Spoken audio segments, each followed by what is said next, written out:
உங்களுக்கு இந்த சேனல் பிடிச்சிருந்ததுன்னா தஞ்சை டேஸ்டி சமையலை சப்ஸ்கிரைப் பண்ணிக்கோங்க. பக்கத்தில் இருக்க பெல் ஐக்கானையும் மறக்காமல் கிளிக் பண்ணிவிடுங்க. இன்றைக்கி நம்ம பார்க்க போகிற ரெசிபி சூப்பர் கிறிஸ்பியான பொரி உருண்டை தான். எப்படி பர்ஃபெக்டாக பண்ணுறதுன்னு பார்க்க போகிறோம். ஃபஸ்ட்டு பொரியை நல்லா சலிச்சுக்க போகிறோம். சலிக்கிறதால என்ன ஆகும் அப்படின்னா அதில் உள்ள மண், உமி, அப்புறம் பொரியாத அந்த அரிசி எல்லாமே கீழே விழுந்துடும். ஸோ சலிக்கிறது ரொம்ப மஸ்ட்டு. இப்போ நமக்கு பொரி ரெடி ஆயிடுச்சு. அடுத்தது வெல்லம் இது பாகு வெல்லம்னு ஸ்டோரில் கேட்டால் கிடைக்கும். நார்மல் வெல்லத்தில் பண்ணோம் அப்படின்னா நமக்கு உருண்டை பிடிக்க வராது. அதோட டேஸ்ட்டும் அவ்வளோ நல்லா இருக்காது. இந்த வெல்லத்தை நம்ம பொரி எவ்வளோ எடுத்துருக்கோமோ அதுக்கு ஏற்றாப்புல வெல்லத்தை சின்ன சின்ன பீஸாக கட் பண்ணி வச்சுக்க போகிறோம். அதை ஒரு 100 மில்லி தண்ணியில் போட்டு அந்த வெல்லம் கரையிற வரைக்கும் நல்லா மிக்ஸ் பண்ண போகிறோம். இந்த ஸ்டெப்பில் வெல்லம் ஜஸ்ட்டு கரைஞ்சால் போதும். ஸோ ஃபுல் ஃப்ளேமில் வச்சு நல்லா மிக்ஸ் பண்ணுங்கள்.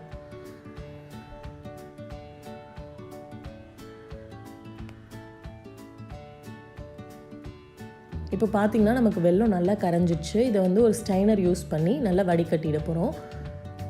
எவ்வளோ மண். இப்போ அடுத்தது ஒரு பாத்திரத்தில் ட்ரான்ஸ்ஃபர் பண்ணி அதை நல்லா கிளறிட்டே இருக்க போகிறோம். இந்த ஸ்டெப்பில் தான் நம்ம பாகு ரெடி பண்ணுறோம். ஹை ஃப்ளேமில் வச்சு கிளறினிங்கன்னா ஒரு 4 to 5 மினிட்ஸில் பாகு ரெடி ஆகிடும். இப்போ அந்த பாகு ரெடி ஆகிடுச்சான்னு டெஸ்ட் பண்ணுறதுக்கு ஒரு தட்டை எடுத்துக்கோங்க. அதில் கொஞ்சமாக தண்ணி ஊற்றி இதில் ஒரு 1 ட்ராப் விட்டுட்டு கையால் அதை எடுத்தீங்க அப்படின்னா ஸ்டிக்கியாக வரும். ஸ்டிக்கியாக வந்துச்சு அப்படின்னா நமக்கு பாகு ரெடி ஆகிடுச்சின்னு அர்த்தம். இப்போ பார்த்திங்கன்னா உங்களுக்கு தெரியும். இதில் நம்ம வறுத்து வச்சுருக்க நிலக்கடலை ஃபஸ்ட்டு ஆட் பண்ணிக்கிறோம்.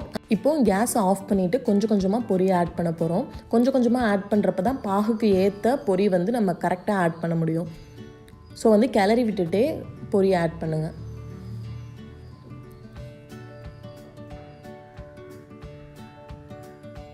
இப்போது பொரியும் வெல்லமும் சமமான அளவில் ஆட் பண்ணியாச்சு. இதை நல்லா மிக்ஸ் பண்ணிவிடுங்க. மிக்ஸ் பண்ணதுக்கு அப்புறமா இதை ஒரு தட்டில் ட்ரான்ஸ்ஃபர் பண்ணிடலாம்.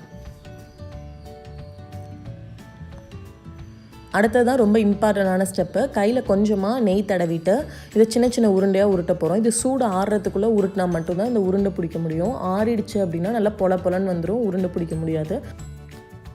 உங்களுக்கு எந்த சைஸில் வேணுமோ அந்த சைஸில் உருண்டை பிடிச்சிக்கலாம். இதுலேயே கடலைக்கு பதிலாக நம்ம வறுத்த முந்திரி கூட ஆட் பண்ணிக்கலாம். அந்த மாதிரி கிளறப்போ கொஞ்சம் எக்ஸ்ட்ரா நெய் கூட விட்டு கிளறினோம்னா நமக்கு நல்ல வாசமாக டேஸ்ட்டாக இருக்கும். சாப்பிட்றதுக்கும் கிறிஸ்பியான பொரி உருண்டை ரெடி ஆயிடுச்சு. நீங்களும் வீட்டில் ட்ரை பண்ணி பாருங்கள். இது வெக்கேஷன் டைம்னால கிட்ஸ்க்கெலாம் செஞ்சு கொடுக்கலாம். கடையில் எதுவுமே வாங்காமல் வீட்டிலேயே ஹெல்த்தியாக சாப்பிடலாம். நீங்களும் ட்ரை பண்ணி பார்த்துட்டு எப்படி இருந்துச்சுன்னு எனக்கு கமெண்ட் பண்ணுங்கள். தேங்க்யூ ஃபார் வாட்சிங் ஃப்ரெண்ட்ஸ். உங்களுக்கு இந்த சேனல் பிடிச்சிருந்தது அப்படின்னா சப்ஸ்கிரைப் பண்ணி வச்சுக்கோங்க. பாய்.